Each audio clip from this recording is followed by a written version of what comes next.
Bom dia, agronegócio! Dia 29 de setembro de 2022, quinta-feira, 8 horas e 56 minutos pelo horário oficial de Brasília. Sejam todos bem-vindos à nossa abertura de mercado pelas nossas redes sociais, aqui do Notícias Agrícolas, Instagram, Facebook, YouTube, tudo ao vivo para que vocês sejam sempre os produtores rurais mais bem informados do país, que dirá do mundo, né? Eu diria que tem gente que nos acompanha aí de outras partes do planeta, então que sejam os produtores mais bem informados do mundo, certo?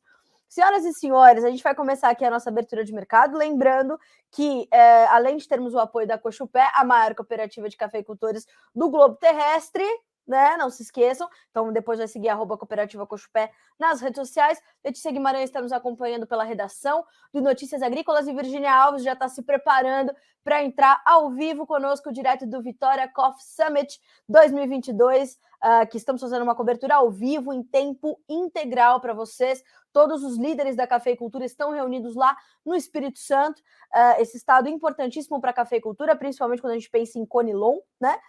E a Virgínia foi para lá para fazer a cobertura desse evento e vai nos trazer um balanço do primeiro dia, o que está planejado para hoje e o que ela já pôde perceber por lá. Quais são as preocupações e as boas perspectivas que o mercado tem, a própria produção, as exportações. Ontem a Virgínia conversou com o ministro do Meio Ambiente, que falou que essa restrição que a União Europeia recentemente colocou sobre produtos de áreas de desmatamento depois de 2019 pode realmente nos trazer um pouco de descontentamento, né, num primeiro momento, mas ele traz o copo meio cheio, falou mais uma chance para mostrar que as portas do Brasil estão abertas para quem queira conhecer a nossa sustentabilidade. Então, ministro Joaquim Leite trazendo essa perspectiva completamente importante e que eu acho que realmente faz bastante sentido olharmos por esse ângulo. Então, a gente vai falar já com a Virgínia, às 9h15, por aí ela já entra com a gente, para a gente fazer esse balanço e trazer as perspectivas. Lembrando que, se você quiser acompanhar o Vitória Coffee Summit, ele tá acontecendo ao vivo também no nosso site. Então, na hora que terminar o Bom Dia Agro, vocês podem ir direto para lá, que a programação está rolando ao vivo por aqui também. Fechado? Bom, vamos começar com a nossa rodada de preços, então? Ó, soja, milho e trigo em alta hoje, bem como os derivados da soja. Quem lidera esses ganhos hoje é o óleo, tá? Então, vamos começar com os grãos. Soja, 14 dólares e 18 centos por bushel, temos 0,8% de alta, 0,7% de ganho. Milho, 6 dólares e 71, sobe 0,3%. Trigo, esse sim com 0,8% de ganho, 9 dólares e 9 centos por bushel. O mercado volta a esperar os 9 dólares e está temendo a escalada do conflito entre Rússia e Ucrânia. Muitas vezes o trigo vai até caminhando na contramão das demais commodities, porque tem esse fator muito arraigado ali no seu caminhar e perspectivas que vão ser bem sérias adiante. Até porque, senhoras e senhores, a gente sabe que vai demorar safras e safras, né? Nós teremos um tempo aí de algumas temporadas para ver restabelecida a relação de oferta e demanda de grãos e cereais nesse planeta. Né? Depois da pandemia, depois de todos os problemas de clima que a gente teve, e pode ter ainda, a China ainda está sofrendo com a seca, a Argentina está sofrendo com a seca, o Laninha tá dando um tchau ali, né? Ali na frente, ali no horizonte, está falando como é que estamos, produtores rurais, ainda estamos por aqui. Então, senhoras e senhores, é coisa que não acaba. E, fora tudo isso, essa guerra entre Rússia e Ucrânia, que, além de ser completos e importantíssimos players neste mercado de grãos e cereais, além de óleo de girassol, por exemplo, 80% do óleo de girassol que chega no mundo vem dali do leste europeu. Então, a gente está falando de uma logística comprometida, questões todas ligadas à produção de fertilizantes, o escoamento de fertilizantes. Para o Brasil, está tudo bem, hein? Temos bons estoques, inclusive os preços caindo e a relação de troca melhorando, o poder de compra do produtor está melhorando. Então, atenção, tá? Então, vamos dar uma olhadinha aí para o trigo com bem de perto, tá? Bom, falamos então sobre soja, milho e trigo. Ainda na Bolsa de Chicago, o óleo de soja, que é quem puxa os preços do grão hoje, 1,6% de ganho, 63 centos mais 14 por libra peso. Aliás, já a gente vai dar uma informação importante sobre as processadoras de soja aqui no Brasil, embora a gente já tenha adiantado essa notícia com informações da Agriinvest Commodities. O farelo de soja estava até há pouco subindo um pouquinho, passou a ficar sem variação, mudou agora, voltou para o vermelho, 0,02% de baixa. 412 dólares e 60 cents por tonelada curta, tá? Vamos agora para a Bolsa de Nova York. O café caindo um pouquinho, 0,1% de baixa, 2 dólares e 28 cents por bushel. O açúcar, 17 cents mais 66 por libra-peso, cai 0,3%. O algodão cai de forma mais intensa, 1,1% de baixa. Aliás, a gente vai falar sobre o algodão também e a questão do furacão Ian, que está já na Flórida e atrasando a colheita no estado da Georgia, lá nos Estados Unidos, com informações da Bruna Stewart, tá? Também analista da Greenvest. O petróleo sobe 0,2% no WTI para valer 82 dólares e 28 cents por barril. E para o Brent, a alta é de 0,4% para 88 dólares e 41 cents. O gás natural volta a subir no mercado futuro norte-americano. Eu acabei de falar essa frase, o mercado virou 0,3% de queda para o gás natural no mercado americano. No mercado europeu está estourado, tá? Para cima e avante. O ouro cai 0,7% agora, a prata cai 1%, o cobre sobe 1,7%. Dólar index, 0,4% de alta, 112.905 pontos. Índices acionários em campo misto. Alguns sobem, outros caem, mas não é um dia muito amigável para os mercados, não, tá? Não é um dia amigável. Antes da gente trazer o resumo de financeiro mais fundamentos do Vanin, da Greenvest, vamos dar uma olhadinha no fechamento lá em Dalian. Alta forte para o farelo, alta para o óleo de soja, alta para o milho. E aí a gente já vai trazer informações também sobre a questão do farelo de soja lá na China, porque as condições por lá do farelo estão bastante impressionantes agora, né? A gente vê os bases continuando a subir, os prêmios, a gente vê a demanda melhorando, os estoques de farelo de soja têm caído já por 10 semanas consecutivas, segundo a apuração da consultoria. Então, o farelo de soja é um elo bem forte agora no mercado internacional, principalmente lá na Bolsa de Dalian, e isso é importantíssimo para as importações de soja pelos chineses, porque são essas margens melhorando que vão intensificar o ritmo de compra da nação asiática. Lembrando que a Argentina ainda é muito forte no mercado, trazendo um volume importante de soja para a China diante da sua maior competitividade, mas o dólar soja, a princípio, termina amanhã, 30 de setembro. 1º de outubro, quem vendeu, vendeu, quem não vendeu vai ter que esperar a decisão do senhor Sérgio Massa e saber o que vem do Ministério da Economia argentino para o campo, né? Vamos entender, vamos saber o que vai acontecer, vamos acionar nossas fontes na Argentina, então estamos de olho nisso, tá? E mais do que isso, ainda sobre a Argentina, a preocupação por lá ainda é com a seca. Não chove consideravelmente, não são registrados bons volumes de chuva para a Argentina, pelo menos desde abril. Isso já está postergando o início do plantio da safra nova de milho, o que pode promover um aumento da área dedicada à soja. Aquele produtor que pode não conseguir plantar milho em função da seca, pode dedicar um pouco mais de área para soja nesta nova temporada. No entanto, nós precisamos entender qual vai ser o suporte que essa safra vai receber, que é, inclusive, uma das manchetes do site Infocampo, que é um site bem confiável da Argentina, um site focado na produção agropecuária, e uma das suas manchetes hoje é justamente essa, ó. Apesar da recuperação da soja, campanha 22-23 terá menor contribuição do campo. A continuação do Laninha fará com que o plantio e a colheita do restante das culturas sofram novamente, exceto os girassóis. Então, o girassol para o agronegócio argentino é muito importante, é muito relevante a produção argentina de girassol, e essas são projeções da Bolsa de Cereais de Buenos Aires, tá? A gente vai debulhar isso, detalhar e te trazer mais detalhes no decorrer do dia. A primeira perspectiva que a gente tem, né? Deverão ser cultivados 16,7 milhões de hectares com soja na Argentina, 400 mil a mais do que na safra passada. Já o milho, perceba, né, a conta que eu acabei de fazer para vocês aqui, agora mais detalhada.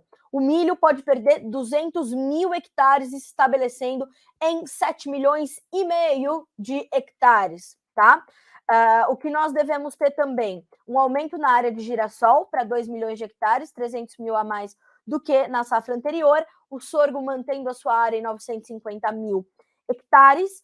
E cultivos finos, né? 6,1 milhões de hectares, 600 mil a menos do que no ano passado. A gente está falando de trigo agora. 600 mil hectares a menos do que no ano passado, quando a gente pensa em trigo, que é o que está mais precisando no mundo, é trigo. A Argentina vai diminuir ali coisa de 600 mil hectares.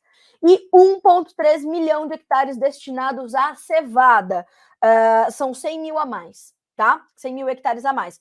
Então, como eu prometi e vou cumprir, ao longo do dia a gente traz mais informações detalhadas com essas perspectivas da Bolsa de Buenos Aires, e entender que a safra argentina volta muito forte. A Argentina volta né, muito forte para o jogo a partir dessa sequência que nós temos, então, de uma safra difícil ali para 21, 22, perdas expressivas por conta do clima, o incentivo do dólar soja e as perspectivas para a nova safra, tá? Então, atenção, olho vivo, porque tem muita coisa acontecendo. Senhoras e senhores, não se esqueçam que temos ali as nossas linhas de comunicação abertas, tá? Então, pode falar com a gente pelo YouTube, pode falar com a gente pelo Instagram, a gente quer muito ouvir o que você tem para falar. Mande sua cidade, seu estado, mande também as suas perguntas, inclusive sobre o café, se você quiser tirar alguma dúvida sobre a cafeicultura, mercado, o que a Virgínia está vendo lá no Vitória Coffee Summit, manda para a gente e a gente vai fazer para ela na sequência, em mais alguns minutinhos ela está com a gente, tá? Elizabeth Garol Taverne. Bom dia, Carla. Sempre assisto teu chat. Adoro assistir. Você deixa bem claro as notícias do agro. Parabéns. Obrigada, Elizabeth. Muito gentil da sua parte. O Renato Lourenção sempre com a gente. Bom dia, em Bauru, um friozinho, 16 graus e muito vento. Então tá igual aqui no Brasil. No Brasil, ó. Então tá igual aqui em Valinhos, no interior de São Paulo também. O que esperar das commodities após as eleições? Soja, leite, arroz, feijão e demais itens do agro. Ah, se eu tivesse essa resposta, viu, Renato Lourenção? Ah, se eu tivesse. Muito difícil a gente dizer agora o que está acontecendo e o que a gente pode entender. Ontem, inclusive, eu vou sugerir que vocês façam isso, busquem as informações que nós partilhamos no Instagram, alguns cortes do Bom Dia Agro especial de ontem.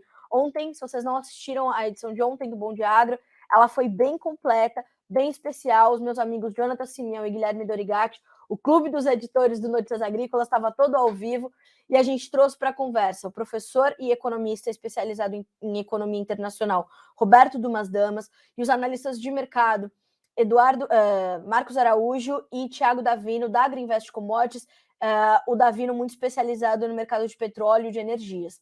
O que nós pudemos entender, Renato e amigos? Que nós temos que ter muita atenção quando a gente pensa no Brasil e no nosso mercado interno, é o entendimento do que o próximo governo, seja a manutenção do governo do presidente Jair Bolsonaro ou a chegada de um novo governo, como é que o novo governo vai cuidar das contas públicas, tá? Como é que o mercado vai cuidar das contas públicas? E a partir disso é que a gente vai entender o que vai acontecer. E, de fato, a gente tem que ter atenção a isso, porque isso vai determinar como é que vai ser a nossa taxa de juros, como é que vai se comportar o processo inflacionário, o que vai acontecer, como é que vai ser a geração de crédito, os investimentos, a geração de empregos, tudo isso está muito atrelado. Então, Roberto Dumas Damas, professor Dumas Damas, trouxe essa perspectiva. Se vocês forem ali no nosso perfil no Instagram e clicar ali nos Reels, vocês vão ver que a gente tem alguns destaques do professor Dumas, do Davino e do Marcos Araújo, para entender. Então, sobre isso, Renato e amigos, atenção ao comportamento do governo sobre as contas públicas a partir do ano que vem. Não vai dar para fugir do arcabouço fiscal e, a partir do momento que a gente fala não iremos respeitar o teto de gastos, o mercado reagiu imediatamente, né? Quando aquele senhor que há pouco saiu da cadeia e agora se candidata à presidência da República, quando fala sobre a sua equipe econômica e não vou respeitar o teto de gastos, O mercado imediatamente reagiu e o mercado sabe disso. E isso o professor Dumas também fala. Todos nós somos o mercado. Então, todos nós sentiremos os impactos das medidas do governo, seja qual o governo for. Então, a gente tem que ter atenção a isso. De que forma o mercado vai trabalhar isso. E, claro, ter atenção às novidades e ao que vem sobre a política monetária do país, né? E o que vem também do governo em relação à política monetária. Uma situação importante também da gente pontuar: o Brasil vai entrar melhor nessa nova tormenta, né? Nessa tormenta que está se retroalimentando para a economia global, com a escalada da guerra na Ucrânia, com ainda as políticas de Covid-0 na China, com os problemas climáticos, com a crise das energias, a crise de alimentos, tudo isso está muito conectado. E o Brasil vai entrar nesse processo, o Brasil chega nesse novo momento desse turbilhão econômico, né, macroeconômico e financeiro, de uma forma um pouco melhor do que outros países, inclusive do que economias mais maduras, né? E isso é completamente importante da gente ponderar. A gente começou a subir as nossas taxas de juros aqui muito antes do que, por exemplo, os Estados Unidos ou a União Europeia, ali a zona do euro. Os países ali da zona do euro demoraram para começar a trazer essa elevação na taxa de juros. Os índices inflacionários estão muito mais elevados agora e muito mais difíceis de ser controlados, enquanto aqui no Brasil, a gente deu essa notícia nessa semana aqui no Bom Dia Agro, a gente vem registrando uma deflação, inclusive por partes ali determinantes para as populações mais vulneráveis, principalmente no preço da comida, tá? O preço da comida, ele não é um reflexo apenas de medidas governamentais. E não importa de que governo estejamos falando, tá? Então isso é muito importante você entender e repassar essa mensagem. Repassar essa mensagem é ainda mais importante, tá? Então, é isso que a gente tem que olhar, tá? Então, teto de gastos, arrecadação, arcabouço fiscal, tudo isso está muito na conta, tá? Está muito na conta para a gente entender o que vai acontecer. E a gente tem que ter muita consciência do que vai fazer domingo, né? Pelo amor de Deus. Já dá um negócio aqui, né, no peito. Tá bom. Vamos seguir por aqui, acho que te respondi, né, Renata? A gente precisa entender tudo isso para saber como é que o câmbio vai reagir, como é que o preço das nossas commodities vai se formar aqui no país, tá? Isso é um ponto. Outra situação que eu quero trazer para vocês aqui é uma informação muito importante que eu recebi ontem do Marcelo Líders, que é o presidente do IBRAF, Instituto Brasileiro do Feijão, e que está trazendo as informações do Rally dos Feijões, né? O Rally dos Feijões está trazendo ali diga lá, eita, Carla Mendes, tá ficando velha, minha filha. Tá trazendo essas informações sobre as novas safras e tudo mais. E aí o Marcelo Líderes me trouxe uma informação bem preocupante ontem, mas que eu acho que você, que é produtor de grãos e está em área onde o feijão vai bem, se você conhece essa cultura, se é uma alternativa para você, fique ligado nessa informação. A diminuição das áreas de plantio do feijão no Brasil é um caso alarmante. De acordo com dados da Conab, temos na safra 21-22 a menor área cultivada com feijão desde 1976.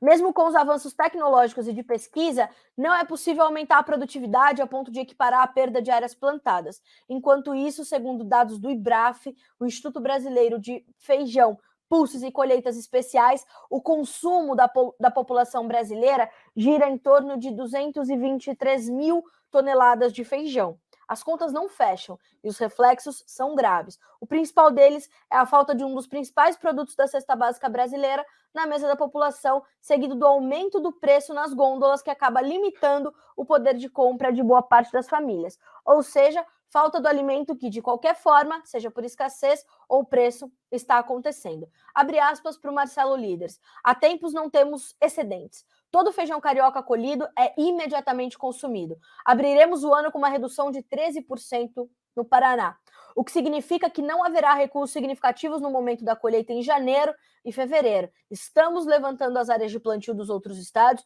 principalmente Minas Gerais, que é um estado-chave para a produção de feijões, que deverá plantar a maior área desta primeira safra, tá? E claro que o IBRAF pontua aqui alguns dos fatores que promovem essa redução de área, que resulta na menor área plantada dos últimos 30 anos, né? A gente está falando do seguinte, ó, um dos principais fatores que causaram a diminuição das áreas é a concorrência direta com a soja e o milho, commodities que apresentam um grande mercado externo com valores pré-fixados. Valores pré-fixados é porque trata-se de uma commodity, mercado negociado em bolsa. Então, isso traz previsibilidade, isso traz mais segurança, claro, para o produtor, né? Mas o que eu te sugiro? Vá buscar entender um pouco mais do mercado de feijões. Procure o IBRAF, o Instituto Brasileiro de Feijões, Pulses e Colheitas Especiais. Busque esse tipo de informação, porque elas serão determinantes para você entender que o feijão é uma cultura de um potencial enorme. Mais do que isso, a gente tem um potencial enorme também lá fora. Exportação para as nossas outras variedades de feijão, que não o carioca ou o preto, né? Além do carioca e do preto, mas a gente tem potencial para muito feijão e potencial para isso tudo. Então, vamos ver se a gente traz ou o Marcelo Líderes aqui no Bom Dia Agronegócio para falar um pouco mais sobre isso, ou se ele vai dar uma entrevista ao vivo para o Notícias Agrícolas durante a nossa programação de boletins, para te explicar um pouco mais sobre isso e entender que se você quer investir nesse momento, onde o feijão pode ser uma alternativa muito interessante, você entender um pouco mais do que está acontecendo, tá certo? Senhoras e senhores, são 9 horas e 17 minutos pelo horário oficial de Brasília. Eu vou trazer aqui o resumo do Eduardo Vanin, da Agriinvest, para na sequência a gente chamar a Virgínia, tá? Depois do respiro de ontem, bolsas voltam a azedar. Dados de inflação na Alemanha no radar, o dólar segue reinando, hein? O IDX volta a subir. A moeda chinesa continua rondando o 7,20. Ontem o Yuan passou do 7,24, mínimas de mais de 13 anos. Atenção, hein? Quando a gente vê a moeda chinesa nas mínimas de mais de 10 anos, a gente está falando de uma redução no poder de compra dos chineses, tá? Atenção. Commodities sob pressão. Gás natural na Europa caindo 5%. Então, caiu, já subiu muito forte essa semana. A questão dos vazamentos lá no Mar Báltico, das explosões, né, dos gasodutos ali do Nord Stream no Mar Báltico, mexeram muito com o mercado essa semana, mercado devolvendo agora. Petróleo acima dos $82 por barril, os Estados Unidos continuam exportando como nunca. A Biov vai reduzir sua projeção de processamento de soja para esse final de ano, falam em 10 plantas paradas. E já a gente vai comentar esse fato aqui, tá? Bom, agora sim, vou chamar a Virgínia Alves, que é nossa especialista em café aqui no Notícias Agrícolas e que está lá no Vitória Coffee Summit 2022, em Vitória, no estado do Espírito Santo, para nos trazer as informações da cafeicultura em tempo real. Não é isso, Virgínia? Bom dia, seja bem-vinda. Bom dia, Carol. Bom dia para todo mundo que nos acompanha. Muito bom estar de novo aqui no Bom Dia Agro. Vamos lá. Sempre bom. Virgínia, o que você está vendo aí? Você já falou com o ministro do Meio Ambiente, sucesso. Eu queria te perguntar a primeira coisa. A gente viu os cafeicultores passarem problemas, assim, em efeito dominó, né? Você achava, não pode mais acontecer nada com a cafeicultura. Acontecia. Como é que está o clima aí em Vitória? Esses problemas, eles estão sendo debatidos ou nós já estamos debatendo as soluções? Carol, ontem a gente teve o seguinte, porque enquanto o Arábica aconteceu tudo isso, que não poderia acontecer, aconteceu. Sim. O ano ele foi muito promissor para a produção de Conilon, né? Então a Coabriel bateu recorde no recebimento de 2 milhões de sacas. A gente fala no mercado aí esperando 21 milhões de sacas de Conilon. É bastante coisa, mas o que está pegando aqui para o pessoal do Conilon, Carol? Os dados do Secafé já mostraram em redução de 60% nas exportações do café Conilon. Por quê? Porque diante da quebra do café arábica, esse café Conilon está ficando aqui dentro. E o que acontece? A indústria brasileira demandando muito, quem é que está atendendo esse mercado externo? Vietnã está pegando o nosso espaço. Isso é uma preocupação que o Márcio Cândido, do Centro de Comércio Café de Vitória, trouxe para a gente, que é muito bom esse avanço na produção, mas e esse market share que a gente está perdendo? Como é que a gente vai recuperar isso lá na frente? Então, o café Conilon, a gente tem esse cenário, Carol. Foi um ano muito positivo, o clima está ajudando, pelo que eu entendi aqui das cooperativas, todo mundo insistindo muito para o produtor continuar investindo em tecnologia, porque olha só, além de tudo isso, eles têm a estimativa, Carol, de que em 5 anos o Brasil ultrapasse também o Vietnã na produção de café Conilon. Aí o Brasil vai ser líder absoluto na produção de café, mas a gente precisa pensar daqui para frente como é que vai ficar esse mercado externo que nós estamos perdendo, né? Porque daqui a pouco, se tudo der certo, se o clima continuar ajudando, a recuperação da safra de arábica começa no ano que vem. Então, para o Conilon, é essa preocupação que a gente tem. Para o café arábica, chuva, né, Carol? A gente continua com chuva no radar, não tem jeito. Eu conversei um pouquinho com o pessoal, tem um pessoal da Cochupé aqui, conversei com eles um pouquinho, já abriu uma florada em algumas áreas da cooperativa.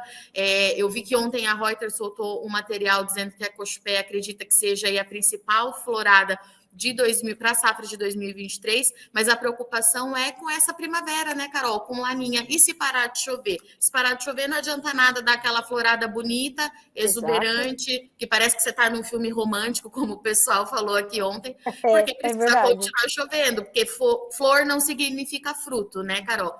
Então, para o arábica a gente tem isso, mas a análise para o café arábica a gente vai ter hoje, porque o Lúcio Dias, superintendente da Cochupé, vai falar hoje, que daqui a pouquinho pela manhã ele vai fazer uma análise de produção, mas é preocupante porque o seu Carlos Augusto já trouxe aqui para a gente no Notícias Agrícolas que o recebimento não deve ultrapassar 4 milhões de sacas, né, Carol? E quando a Cochupé fala numa quebra tão significativa, imagine como é que não estão as outras regiões. Mas vou te trazer uma informação do Cerrado. Quando nós estivemos no Cerrado em junho desse ano para fazer aquele material, a região tinha uma expectativa de quebra de até 30%, mas ontem eu conversei com o Serginho, que é o presidente da Federação dos Cafeicultores do Cerrado Mineiro, e essa quebra ela é mais expressiva, Carol, ela chega a 40%, então, de novo, a gente está falando na região que tem o maior município produtor de café arábica do mundo, com menos café. Por outro lado, a qualidade, o Cerrado, que já entrega café aí que se destaca, a qualidade de fato deve ser o que vai chamar a atenção e vai ajudar o produtor de alguma forma a agregar valor a esse produto. Mas a tecla que é batida aqui por todo mundo não adianta eu ter um café a $2 em Nova York se eu não tenho café para entregar e para assumir esses compromissos que, inclusive, as negociações continuam sendo feitas com os compradores. O lado positivo, se é que a gente pode tirar um lado positivo disso tudo, Carol, é que o mercado entendeu o problema que o Brasil tem, então o setor não acredita que essas renegociações, jogar contrato para frente, que vai manchar de alguma forma a imagem do Brasil, até porque os outros países produtores também enfrentam problemas na produção.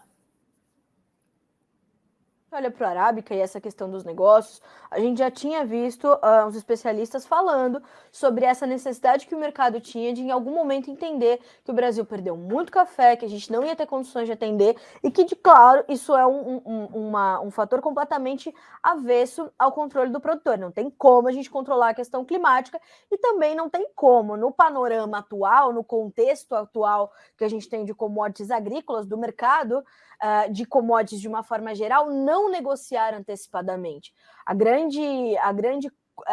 O grande diferencial do mercado de commodities é você ter previsibilidade para comprador e vendedor, porque a gente precisa lembrar, né, que não é só o vendedor que se vale de um momento interessante de mercado. Para o comprador também é importante fazer algumas compras antes e garantir o preço se ele vier a subir mais adiante, por conta, inclusive, de uma falta de oferta. Então, ele tem preço e oferta garantida, porque o contrato vai ser cumprido, né, Virgínia? Sim, de uma forma ou de outra. E a gente precisa colocar nesse balaio todo, Carol, que também para o mercado de café, o produtor ele é muito responsável, ele sempre cumpriu as entregas, né? O Brasil nunca teve esse problema de inadimplência. Então, eu acho que a gente está nesse momento agora de todo mundo, de fato, esperando para ver o que vai acontecer em 2023, e a grande preocupação que o Fundação Pro Café, a gente falou isso outro dia, né? Já falou que talvez essa recuperação não seja tão expressiva, mas aí a gente vai ter que entender como é que vai ser e torcer para que essa chuva continue acontecendo, né? Por enquanto, tá bom. Aqui no Espírito Santo tá chovendo bastante, choveu os 3 dias que nós estamos por aqui, choveu. Hoje tá um pouco friozinho, mas a gente precisa continuar acompanhando e principalmente se atentar. Conilon ganha muito espaço no mercado doméstico, tá todo mundo aprendendo a tomar esse café, tem mais participação nesse blend, mas e lá fora, como é que fica? Certo. Virginia, agora eu queria falar um pouquinho sobre o Conilon. Quando a gente pensa nessa tecnologia toda que está sendo pensada para que em 5 anos a gente possa superar o Vietnã, a gente está fazendo isso num caminho paralelo a essas buscas por recuperação do nosso market share. A gente quer, inclusive, ampliar o nosso market share para dar escoamento a esse aumento de produção que devemos ter em 5%, em 5 anos, perdão. A gente está pensando esses dois caminhos de forma conjunta, é isso? Que se discute nesse momento no Vitória Coffee Summit? Exatamente, Carol, porque a gente tem que pensar que o produtor de Conilon ele está investindo cada vez mais em tecnologia. Depois daquela seca de 2016, quase todo mundo aqui tem irrigação, então isso ajuda bastante e a expectativa é que essa produção avance. Eu confesso que eu tinha conversado com o Marcos há um tempo atrás, numa entrevista aqui para o INEA, ele tinha me dito 8 anos. Aí ontem ele me falou, Virgínia, são 5. Eu falei, mas diminuiu muito, 3 anos é muita coisa. O que aconteceu? Ele falou que já tem produtores, Carol, a média de produção do estado aqui vamos colocar entre 40 e 50 sacas por hectare, mas tem produtor aqui, o que tem boas práticas e que aplica todas as tecnologias que são recomendadas, tem produtor produzindo 80 sacas por hectare. Então, continuar investindo nisso. O presidente da Coabriel me falou ontem, Virgínia, a gente precisa mostrar para o produtor que ele tem que aumentar a sua produtividade na área que ele já tem, porque dá para aumentar. Os estudos mostram que dá para aumentar. Essas ações de promoção de imagem para o market share, Carol, eu sempre pergunto muito isso para o Secafé, que é o nosso parceiro aqui para a gente entender, que tem feito essas ações lá fora, e ontem teve a palestra do Marcos por aqui, e ele trouxe esse posicionamento do Brasil no mercado global. E sim, eles também estão levando o Conilon para fora para apresentar, não só nos países que já tradicionalmente compram os cafés do Brasil, mas aonde o Conilon ainda não está muito inserido, né? Então, eles fazem uma série de ações na Itália, ele esteve há pouco em Paris, vai daqui a pouco para a Suíça, e tudo isso o Conilon vai indo junto. E por quê, Carol? Porque além de produtividade, o Conilon está entregando muita qualidade por conta dessas tecnologias, né? A gente tem café Conilon batendo aí 90 pontos, e tudo isso chama muito a atenção do mercado lá de fora. Então, tem sido feito esse trabalho paralelo aqui, né? Quem está aqui cuida de aumentar essa produtividade e os exportadores, também a BSCA, leva esse café Conilon para apresentar, e me parece que tem surgido bons negócios, apesar desse momento do café Conilon no mercado interno, Carol. Virgínia, quero te fazer 2 perguntas. Uma é como é que você avaliou a entrevista com o ministro do Meio Ambiente, principalmente quando a gente traz a questão da Lei Verde lá da União Europeia, que não faz sentido algum para o Brasil diante do nosso rigoroso Código Florestal, e a perspectiva do ministro de ver o copo meio cheio e falar: venham visitar o agronegócio brasileiro e conhecer a nossa sustentabilidade. Queria saber o seu sentimento em relação a essa entrevista e também o que está planejado para esse segundo dia de evento. Carol, em relação... Vou trazer uma curiosidade do ministro. Você sabia que ele é de família produtora de café? Sabia. O homem é bom. Eu não sabia. Eu falei, nossa, mas então o senhor sabe muito de café. O que eu achei, Carol? O ministro ele foi bem pé no chão, ele vai muito em linha com o que o setor está fazendo, inclusive com essas ações de promoção de imagem, de mostrar que a cafeicultura do Brasil, não só a cafeicultura, mas o agro, de fato, ele é sustentável, que o produtor cuida, ele está ligado. E para o ministro, como é que a gente vai provar tudo isso? Né, Carol? Exportando mais e com essas ações, justamente essas ações de promoção de imagem. Eu achei ele muito pé no chão, tem uma agenda muito focada do governo nisso, ele trouxe para a gente essa economia verde, que o Ministério ele está, de fato, focando nisso, e iniciativas da rede privada para ajudar que tudo isso funcione. Ele trouxe um ponto muito importante, Carol, que o Brasil precisa, de fato, renovar a sua frota de tratores, de caminhão, para veículos mais sustentáveis, né? Que tenha mais essa pegada de sustentabilidade, e isso precisa ser feito logo, porque a gente ainda usa alguns modelos que são antigos, e isso também dá para melhorar. O que a gente vai... Essa questão da União Europeia tem mais fases daqui para frente de decisão, né, Carol? A gente tem mais algumas etapas, e eu pedi, inclusive, porque eu sei que o Marcos está acompanhando bastante isso, eu pedi para ele, enquanto representante dos exportadores e quem lida com quem compra esse café, eu falei, olha, o ministro já trouxe o plano do governo como é que é, eu preciso saber como é que os exportadores vai levar isso lá para fora para mostrar para eles o que a gente já vem fazendo, né? Então o Marcos se comprometeu a gravar comigo hoje para a gente entender melhor e conseguir ampliar esse leque, porque o ministro, você sabe, né, Carol, ele tem tempo cronometrado, eu estava falando com ele, os outros jornalistas estavam desesperados porque eu segurei demais, ele era para eu fazer uma pergunta, eu fiz um monte. Mas, assim, perspectiva é positiva. É aquilo, né? Acende um alerta, mas quando a gente fala de café, a gente tem os estudos aí que mostram que o produtor ele é sustentável, então, contra fatos não há argumentos, né, Carol? A gente precisa. Pode ser que tenha que fazer alguns ajustes? Pode ser que tenha que fazer alguns ajustes. Mas eu não acho que o mercado internacional de café para o Brasil, enquanto maior exportador de café do mundo, corre algum risco por conta disso. Eu acho bom, viu, Virgínia? Eu acho bom. Até porque a gente sabe o que a gente faz aqui, né, Virgínia? Sim, e ontem, Carol, foi um dia marcado muito por sustentabilidade aqui, né? A gente conversamos com a Flávia Barbosa, que é CEO da exportadora Guaxupé, e a gente está falando de uma grande exportadora de café, não é qualquer coisa, né? Ela, inclusive, é uma das 100 mulheres mais admiradas do agronegócio, naquela lista da Forbes. Então, assim, a Flávia é muito pé no chão, mostrou todas as pesquisas. E tem uma coisa que a Flávia me falou, Carol, que o Mercado Livre, ele, por exemplo, ele fez uma parceria com algumas cooperativas e ele paga alguns ágeis para o produtor que adota práticas sustentáveis. Ela falou, a gente precisa de mais disso, porque o produtor não vai fazer nada sozinho, muito menos estudos e pesquisas para comprovar isso. Como o Projeto Carbono, que é muito grande, ela falou, tem que fazer mais, só que precisa de incentivo. Então, a Flávia chamou aí o setor privado para ajudar o agronegócio café nesse sentido. E a pauta de ontem foi sustentabilidade, de novo, para comprovar que o Brasil já faz tudo isso. E vamos ver como é que vai ser o desenrolar aí dos próximos meses com essas decisões, né, Carol? Exatamente. O que você está planejando trazer para nós a partir daí hoje, Virgínia? Para hoje, o que nós temos, Carol? Agora há pouquinho estava a Carolina Silvestre falando sobre consumo. Isso é uma coisa que interessa muito, inclusive gerou um debate entre as lideranças do setor aqui ontem no final do dia. Todo mundo questionando números, questionaram muito aquela questão da Conab falar que precisa revisar a sua forma de contabilizar a safra. A gente sabe que o número da Conab ele sempre traz muita como é que eu vou dizer, murmurinho entre os produtores, né, Carol? E a Conab falou para a Reuters essa semana, de fato, que eles estão revisando, então trouxe isso, e número de consumo também entrou em pauta. Então, a gente teve a Carolina falando disso agora pela manhã, a gente vai ter a ABIC com o Inácio falando do consumo interno de café.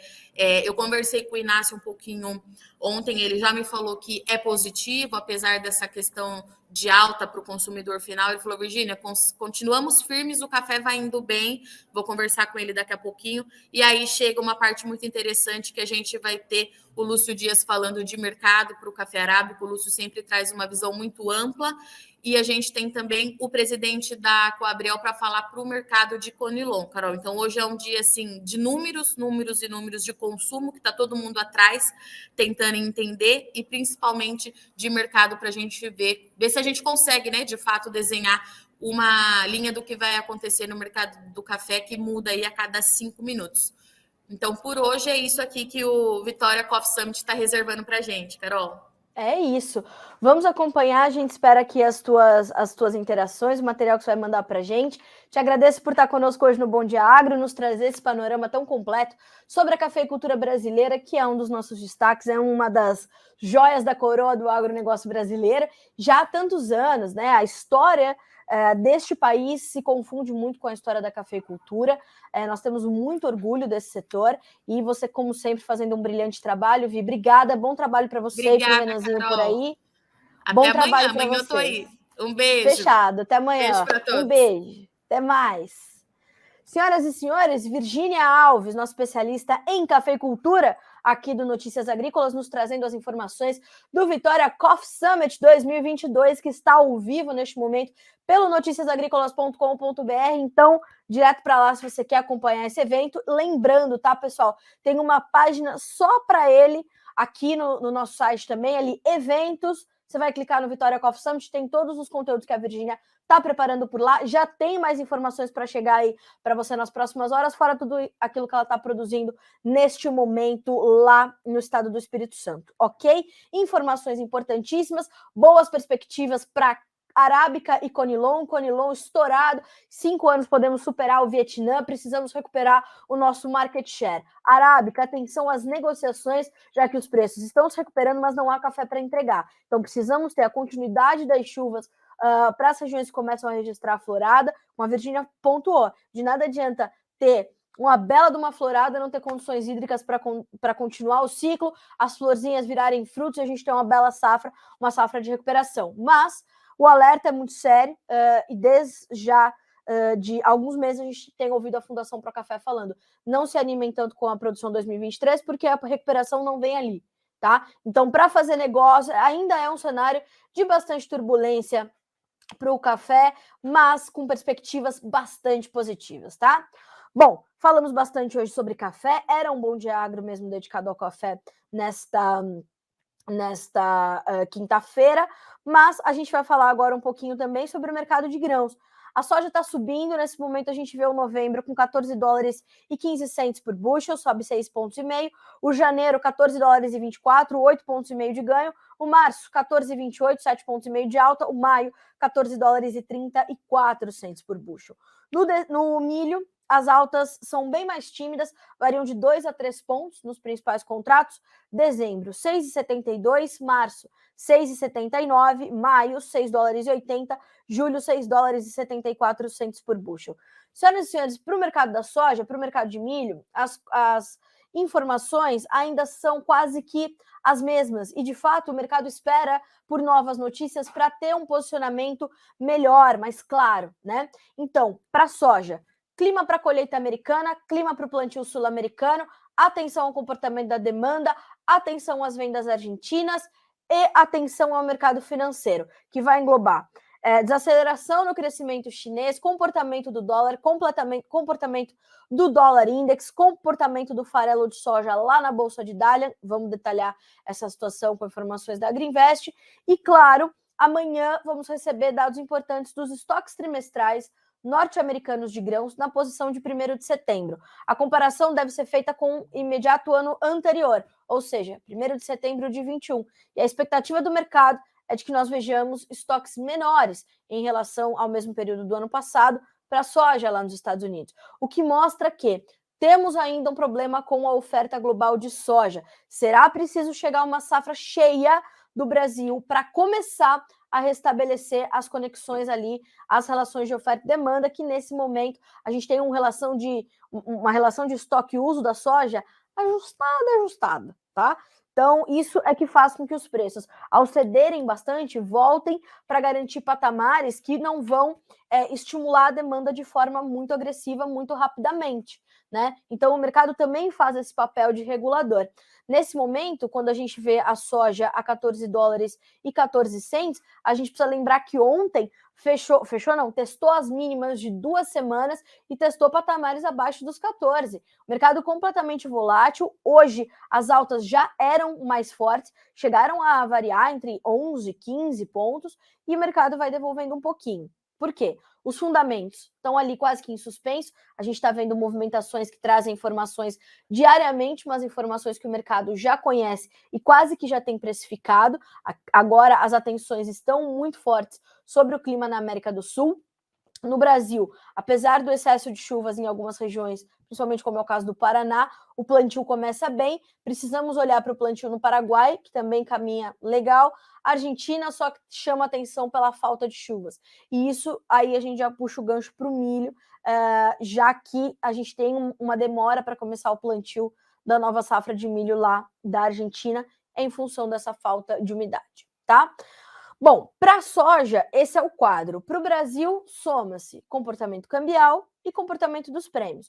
Nós temos prêmios ainda positivos, nós temos prêmios bem consideráveis para a soja disponível e uma demanda interna que, de fato, ela está bem mais contida agora, né? A gente sabe que a demanda interna por soja no Brasil ela está bem contida, as indústrias se dizem abastecidas e ontem a Abiov, que foi questionada, inclusive, pelo Notícias Agrícolas, já há mais de, talvez, um mês, ou no começo deste mês, sobre essa condição, adiantou essa informação para a Reuters ontem, de que nós já temos aí algumas processadoras de soja parando a sua produção aqui no Brasil, paralisando as suas atividades. Nós vínhamos adiantando essas informações pela apuração da Agriinvest, que noticiou isso já há algum tempo, e ontem, então, a Abiov confirmou esse movimento, falando que, de fato, essas margens muito apertadas, né, que o mercado tem agora, com os preços altos da soja, com movimentação cambial e tudo mais, a gente tem essa paralisação por inviabilidade, né? Então, de fato, isso está acontecendo, a gente vai mais a fundo tentar entender como isso pode pesar no mercado. O Vitor Martins, gestor de risco da Hedgepoint Global Markets, deu entrevista à Reuters, dizendo que o Brasil tem mais de 99 unidades de esmagamento de soja, acrescentando que mais de 10 tiveram as atividades interrompidas porque os preços globais do óleo de soja caíram após o aumento nos estoques de óleo de palma na Indonésia. E ambos esses produtos, né, os dois óleos, vão competir muito no mercado de exportação. Então, o Vitor traz essa situação e abre aspas para o analista. Os processadores foram pegos de surpresa com um súbito excesso de oferta de óleo de soja e farelo no mercado, pressionando as margens de esmagamento para seus níveis mais baixos desde julho de 2021. Foi aí que, então, a gente tem essa paralisação das plantas esmagadoras. A Abiov acrescenta dizendo que ainda não pode quantificar o volume comprometido com as paralisações, mas que poderia revisar as previsões de processamento de soja para este ano, na medida em que cheguem novos dados e esses comecem a refletir as mudanças do mercado. Então, podemos esmagar menos soja aqui no Brasil, também por isso as nossas exportações continuam desempenhando bem, tá? Então, estamos aí de olho nisso. Bom, seguindo por aqui, este é o quadro do mercado brasileiro. Como eu falei, negócios bem focados na exportação, mas negócios mais tímidos nesse momento, nessa semana, porque nós temos uma movimentação muito volátil em Chicago e o dólar também bastante volátil. Agora, a moeda americana perde 0,5% para valer 5... Deixa eu checar se é isso mesmo. Né? Vamos atualizar, ó, subindo, passou para o campo positivo, tem 0,8% de alta o dólar para valer R$ 5,39, ok? Milho, checamos as cotações na Bolsa de Chicago, vamos dar uma olhadinha na B3? Perdão. Na B3, os preços sobem nessa quinta-feira. Novembro, R$ 88,95 por saca. Janeiro, R$ 93,54. Março, R$ 96,22. Maio, R$ 95,22. As altas variam de 0,1% a 0,2%. Diante disso, a gente pode perceber que o mercado de milho, apesar das altas de hoje, e que são altas bem contidas, ele continua no seu movimento de lateralização.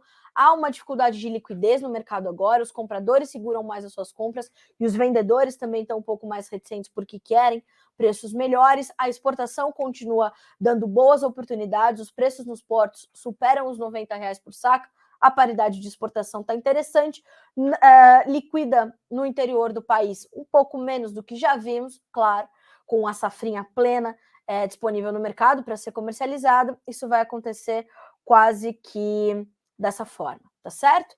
Então, é mais ou menos por aí. A gente tem preços do milho ainda acima dos R$ 90 no mercado futuro brasileiro, o que é um sinal bastante importante, certo? Bom, enquanto a gente está aqui conversando, as commodities vão virando de lado, só sobe agora grãos na Bolsa de Chicago, só sobem os grãos, e os derivados de soja liderados pelo óleo, ainda alta de 1%, mas o farelo já passa a ceder 0,5% na manhã dessa quinta-feira, certo? Deixa eu dar uma checada aqui nos nossos comentários, né, que ainda não consegui chegar aqui hoje. Meninos corretores, bom dia para vocês também. O Márcio Fagundes Camargo, meu amigo lá de Curitibanos, em Santa Catarina. Bom dia, Carlinha. Muita chuva em Curitibano, Santa Catarina, por aqui também, viu, Márcio? Márcio Macielara, bom dia, reta final do futuro do Brasil, mais ou menos por aí. Paulo Mioli, manda um abraço para Rondonópolis, Mato Grosso. Gostaria de saber sobre o mercado do boi. Vamos falar do boizinho. Júnior Gomes CV, Palmeiras do Tocantins, lá em Tocantins. Obrigada, Júnior. Bom dia, Manuel Ribas, Paraná. Bom dia. Rodolfo Palmerston, Bolsonaro é agro. Verdade. Ediclã, bom dia, Carla. Bom dia, Ediclã. Vamos lá. Rodrigo Camparim, vai Brasil. É isso. Olha só o Glailton. Vixe, e vai complicar para o feijão aqui na nossa região. Temperaturas frias até dezembro, segundo as previsões. Guarapuava, Paraná. Talvez por isso que nós tenhamos aí essas projeções, né, Glailton, de termos uma redução de 13% na oferta paranaense de feijão, por conta de adversidades climáticas. O Elias Santos mandando bom dia para mim, para Virgínia. O Carlinhos Augusto. Bom dia, Carla. Choveu aqui em Tangará da Serra, Mato Grosso, nessa manhã. Um abraço para você também. Que bom, deixa chover. Onde precisa chover, deixa chover, né? Isso é bom demais. Dona Lene, bom dia, hein? Bom dia. Ela é lá de Chapadão do Sul, Mato Grosso do Sul, a Lene. Bom dia, Carla. Campo Novo do Parecis, chuva toda aqui, pessoal da Grãos de Ouro. Bom dia, pessoal da Grãos de Ouro. Sejam bem-vindos ao nosso Bom Dia Agronegócio. Bom, senhoras e senhores, vamos trazer as notícias e o que já é manchete nessa quinta-feira, que tem notícia, viu? Notícia que você precisa ter na conta, sabe por quê? Porque o mercado financeiro está em polvorosa diante dos últimos acontecimentos. Os resultados finais das eleições na Rússia sobre a anexação dos territórios ucranianos, ali Donetsk, Luhansk, Donbás, né? Enfim, aquela coisa toda, tá de olho nisso, tá? Então o mercado tá atento a isso, tá? A questão do vazamento lá do gasoduto russo Nord Stream na região do Mar Báltico. E ó, a União Europeia promete proteger rede de energia após, abre aspas, sabotagem, fecha aspas, de gasoduto russo. Agora vai ser um jogo de empurra. Ah, foi você. Ah, não, foi você. Ah, eu vi que você... Não, então vamos entender. Enquanto ninguém sabe o que aconteceu, o mercado vai reagir, inevitavelmente. Aí tem mais notícia. Danos do furacão Ian serão catastróficos, diz a agência dos Estados Unidos. Ontem, os preços do suco de laranja subiram mais de 5% na Bolsa de Nova York em função dessa condição. Nesse momento, a gente tem o novembro com $1,88 mais 50 por libra peso, uma pequena alta de 0,1%. Já o janeiro, $1,79 mais 20, 4% de alta. O março, $1,79 por libra peso, subindo 7%. Esses furacões vão chegar na Flórida, que é o principal estado produtor de laranja dos Estados Unidos, um dos maiores exportadores globais de suco de laranja, vai prejudicar e vai sentir o impacto. O mercado de suco de laranja desde ontem já reagindo imediatamente, tá? A Bitrigo, o Congresso do Trigo discute um momento crucial para a cadeia do cereal e enfatiza otimismo para o futuro do setor. A gente vou convidar aqui os meus amigos da Debaco para ver se a gente faz um balanço desse congresso da Bitrigo, que realmente foi uma coisa incrível, porque o Brasil vai passar a ser exportador de trigo, eu tenho fé nisso. A gente continua atendendo adequadamente o nosso mercado interno e a gente deve colher a maior safra da história. O potencial para o trigo nesse país é enorme. A gente precisa só planejar melhor, boas políticas públicas, entendimento do planejamento do produtor, tudo isso precisa ser levado em conta, né? Ó, atenção para o boi, vou trazer a nota do CPE para começar a trazer as informações do aplicativo AgroBrasil, tá? Boi, movimento de desvalorização da carne se intensifica nesta segunda quinzena, tá? Essas são informações do CPEA.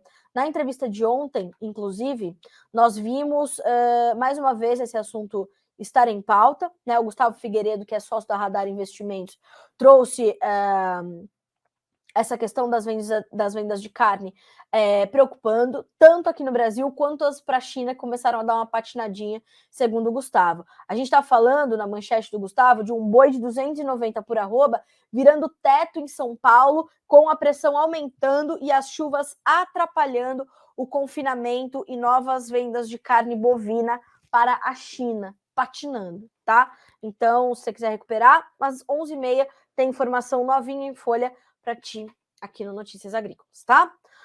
Do mercado do boi gordo. Enquanto isso, vamos checar os indicativos do aplicativo AgroBrasil. Você já baixou? Ainda não? Pois faça isso, tá? Pois faça isso. Ó, @AgroBrasil com Z mesmo, tá? Brasil App. Sucesso. Vai baixar esse aplicativo e vai começar a reportar os seus negócios ali, vai ajudar a trazer mais veracidade ali para o mercado. Veracidade é uma palavra muito forte, mas vai trazer mais realidade ali para o mercado, tá? Ó, ontem, de acordo com a captação do aplicativo, o mercado se mantém ofertado e com escalas confortáveis para a indústria. São escalas muito confortáveis, muito alongadas, tá? São Paulo, R$ 290 por arroba, a média, o indicativo, escalas de 10 dias e meio. Goiás, entre 260 e 265 reais, escalas 11,4 dias. Minas, 270 a 275, escalas 9,7 dias. AgroBrasil não registrou negócios de boi gordo para os demais estados, Mato Grosso e Mato Grosso do Sul. Ainda assim, nós temos as escalas para ambos os estados. Mato Grosso do Sul com 9,8 dias, Mato Grosso 12 dias úteis. Mercado de carnes ainda mantendo as cotações do boi gordo pressionadas, tá? Lembrando que estas médias que a gente traz aqui do aplicativo AgroBrasil são para pagamento à vista e livre de impostos, ok? Ótimo. A Virgínia a Letícia está respondendo aqui o pessoal que está perguntando sobre o café, né? Obrigada, Lê. A Letícia está aí dando todo o respaldo para vocês. A Kes Carpati, bom dia, de Rondônia. Aqui chovendo desde a 1h30 da manhã. Bênção de Deus, com certeza. Estava muito seco e quente, perigoso mesmo. Aqui no sul do Espírito Santo também está chovendo, graças a Deus. A Ana Lu, obrigada, Ana Lu, pela audiência. Bom, o Lucas Michelsmas. Sapezal, Mato Grosso, chuva boa a noite toda. Bom dia, Lucas. Que coisa boa, né? Deixa chover, vamos plantar, vamos ter safra recorde, vamos trazer dinheiro para esse país, dinheiro, prosperidade, emprego, coisa boa é isso. Bom, 9h52, senhoras e senhores, a gente vai caminhando para a fase final do Bom Dia Agronegócio desta quinta-feira. Atenção às vendas semanais de exportação que o USDA atualiza hoje, então é importante, vai ser um número interessante para o mercado. Mercado de suínos, preços do suíno vivo recuam em todas as regiões. IBRAF, qualidade do feijão preto já não atende à necessidade. Reuters, campanha na TV chega ao fim em dia de Datafolha e debate na Globo. É isso, hoje a Rede Globo exibe o debate com os candidatos à presidência. Deverão estar todos lá, né, se não me engano, os melhores colocados. E para você que quer saber um pouco mais sobre o plano dos candidatos à presidência para o agronegócio brasileiro, meu amigo Jonathan Simeão fez um trabalho impecável de ir atrás dessas propostas, e nós temos, então, tudo isso muito detalhado num conteúdo que eu vou pedir para a Letícia compartilhar com vocês aqui, para que vocês possam checar estas informações. E ali, pessoal, tem candidatos a candidatos, os 4 melhor colocados, tá? Então, a gente está falando de Jair Bolsonaro, Luiz Inácio Lula da Silva, Simone Tebet e Ciro Gomes, tá? Então, a gente percebe que o presidente Bolsonaro tem ali um projeto de governo bem embasado na questão, claro, do agronegócio, é um setor muito alinhado com o seu governo, e é um governo que olhou bastante para o agronegócio. Quando a gente olha para o programa do PT, a gente sabe que está muito focado ali na agricultura familiar, num conceito completamente distorcido do que de fato é a agricultura familiar, mas enfim, este é o seu plano. Então, criar a convergência dos instrumentos de política agrícola e pecuária para ampliar a produção de alimentos destinados ao mercado interno. Vamos ver. Reduzir as taxas de juros do Pronaf, ampliação dos limites do Pronaf, é um monte de dinheiro que a gente precisa saber de onde é que vai sair. E mais do que isso, outro dia ele deu uma entrevista falando assim, vamos diminuir as áreas de culturas menos importantes, vamos parar de plantar aquilo que é importante. Por favor, senhoras e senhores. O que é isso? Vamos lá. 9h54 pelo horário oficial de Brasília. Eu vou concluir por aqui a nossa edição, portanto, dessa quinta-feira, 29 de setembro. Já tem muito mais informações para você que nos acompanha por aqui, porque nosso objetivo é esse, fazer com que vocês sejam sempre os produtores rurais mais bem informados do Brasil. Boa quinta-feira, bons negócios e até amanhã.